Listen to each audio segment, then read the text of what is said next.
Caros amigos do videosilva.com, da Venus Creations, eu sou o Avelino Teixeira. Esta é uma rubrica rescaldos da comunidade portuguesa que se destina a divulgar os valores da nossa comunidade e aqueles valores que nos visitam. Hoje o meu convidado é pelo nome de José Liduíno Mel Borba. É um terceirense que se encontra aqui de passagem, vindo da Califórnia, onde foi apresentar uma das suas últimas obras.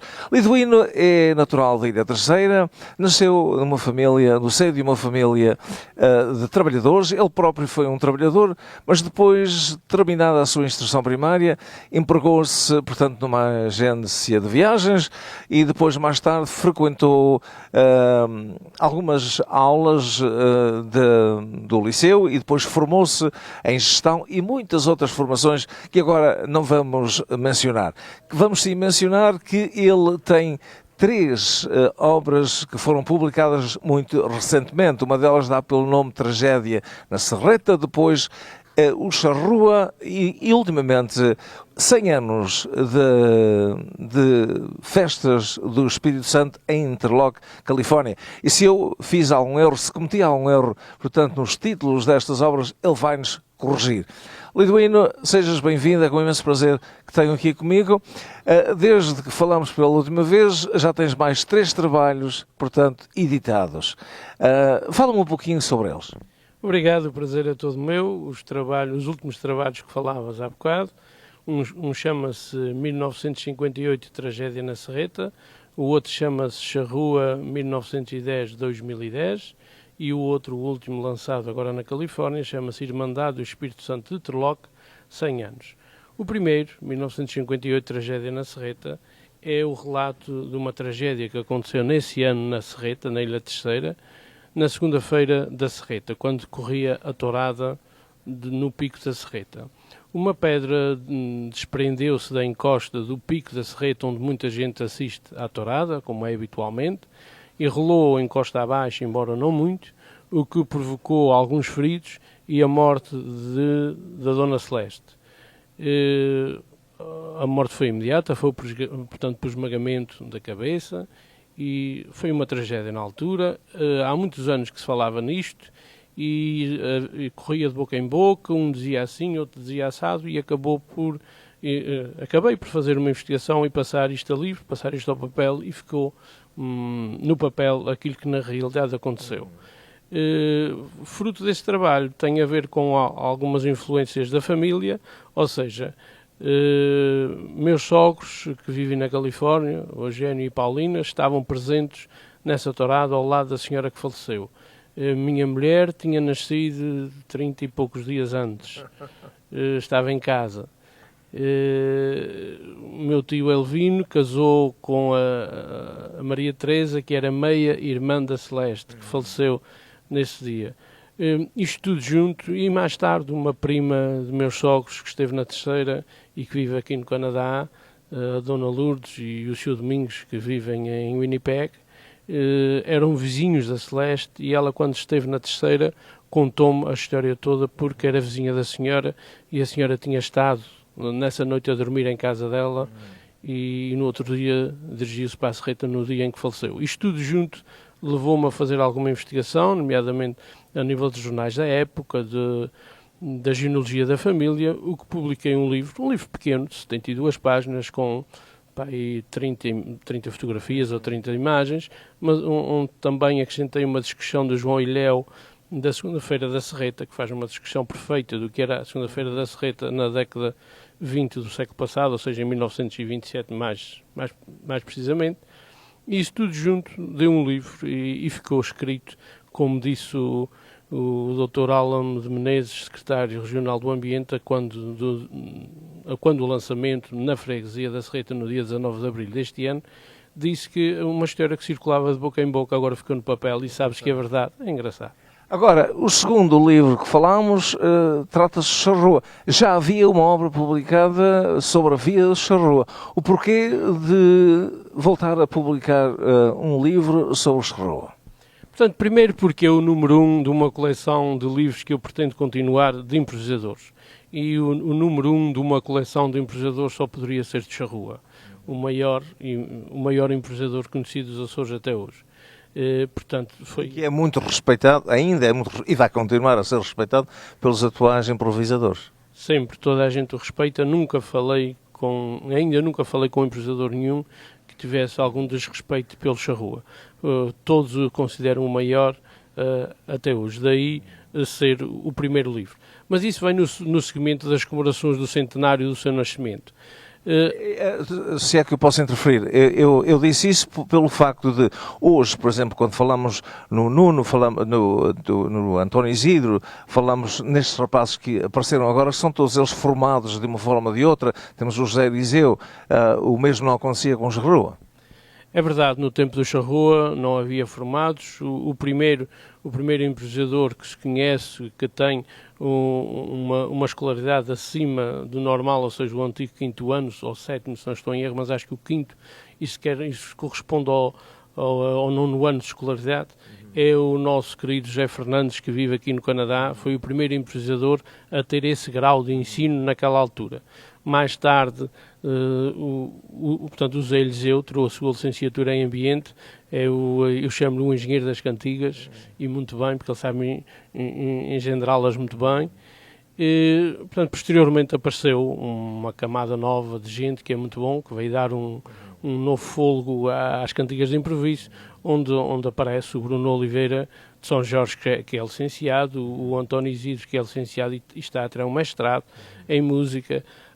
A Maria Clara Nova está a estudar, provavelmente também chegará a isso, segundo ouvi dizer, tem intenção de estudar medicina. Portanto, esta gente nova que veio dar um novo fôlego às cantorias já tem ensino superior. No tempo de Charrua, não, era a quarta classe e mal. O Charrua tinha a terceira classe, tirou a quarta classe mais tarde em exame de adultos, como nós dizíamos na altura.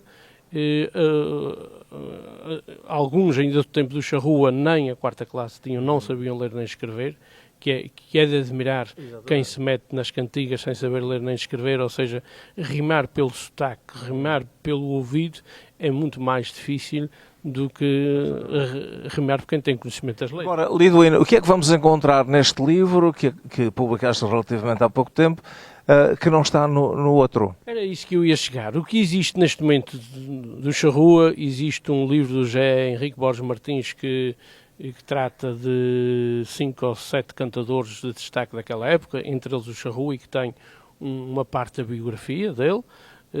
Há um outro depois que inclui os improvisadores todos da Ilha Terceira, e aqui são parentes, que é um livro que eu vou atualizar, já estou a atualizar com o consentimento do José Henrique Borges Martins, o seu autor, ou seja, o que lá está é só até o Eliseu, e a ideia é pôr os outros todos que vieram daí para cá, os da Ilha Terceira.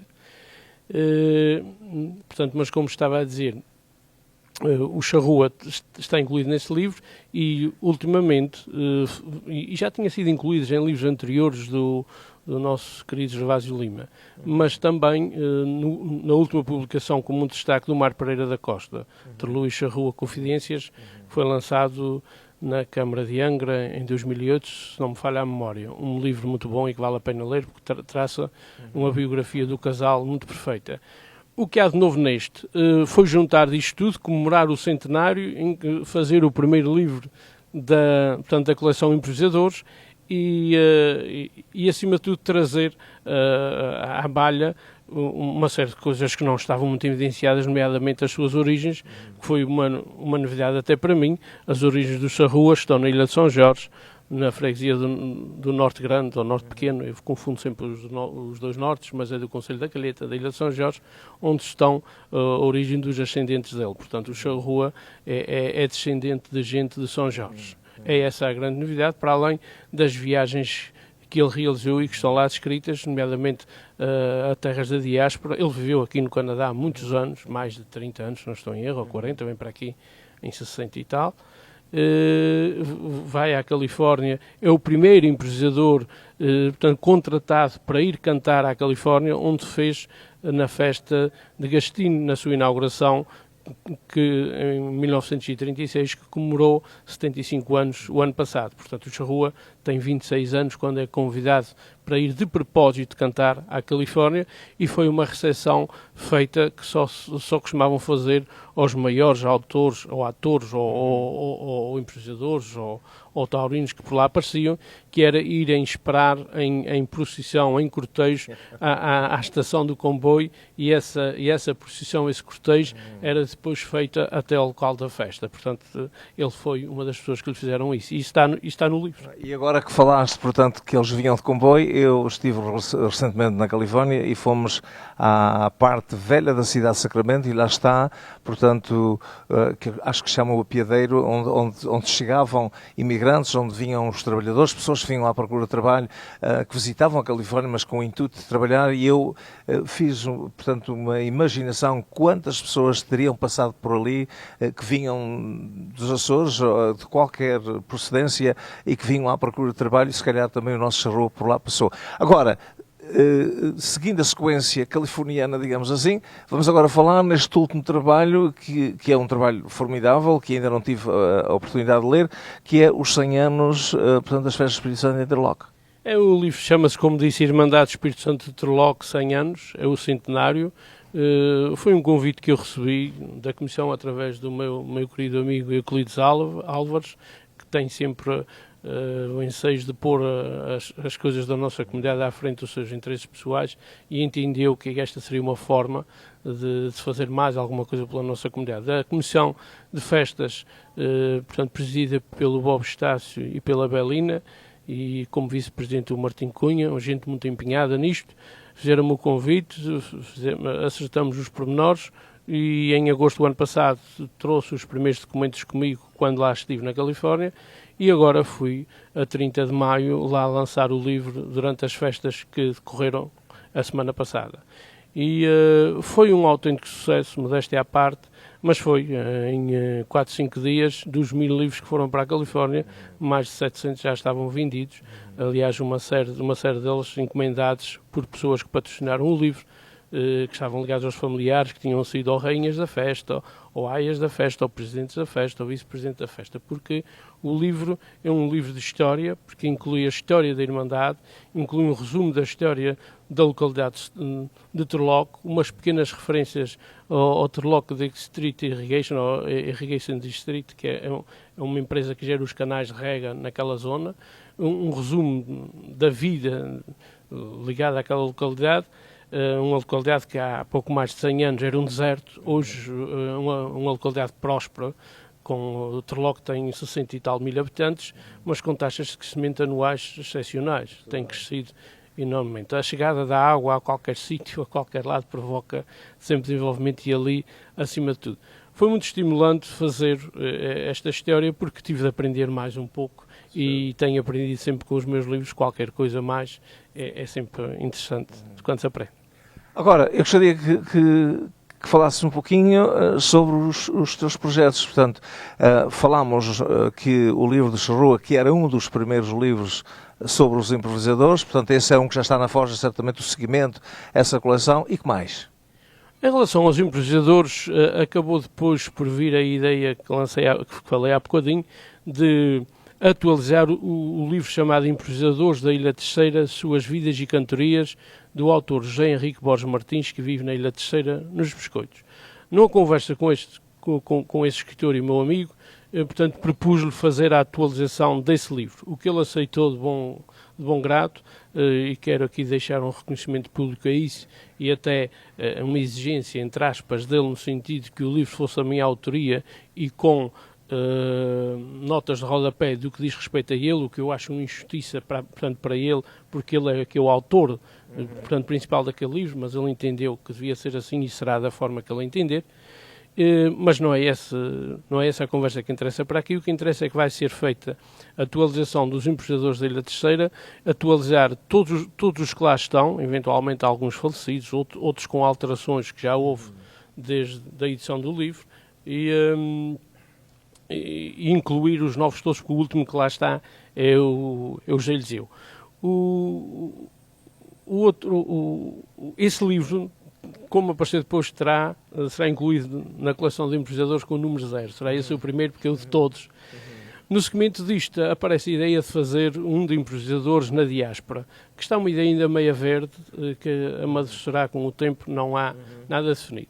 Em relação a essa coleção de improvisadores, está planeado fazer, portanto, mais um com o Alcindo Ornelas do Porto Martins, o senhor que tem feito excelentes bailinhos durante mais meio século na Terceira e que também canta, e um outro do Galanta, do nosso conhecido Galanta, que tem o seu restaurante típico na Terceira. Portanto, já temos aqui 5 livros de uma coleção, 2 já publicados e 3 a publicar, ou até um outro quarto também, com os improvisadores da diáspora, que não está ainda certo em termos de tempo. Em relação aos outros livros, será agora em 30 de junho lançado no Pico o Rei da Batata Doce, que será depois lançado na Califórnia a 17 de agosto nas grandes festas da Assunção. O livro chama-se O Rei da Batata Doce, que é a biografia de Manuel Eduardo Vieira, um homem do Pico, um empresário de sucesso na Califórnia.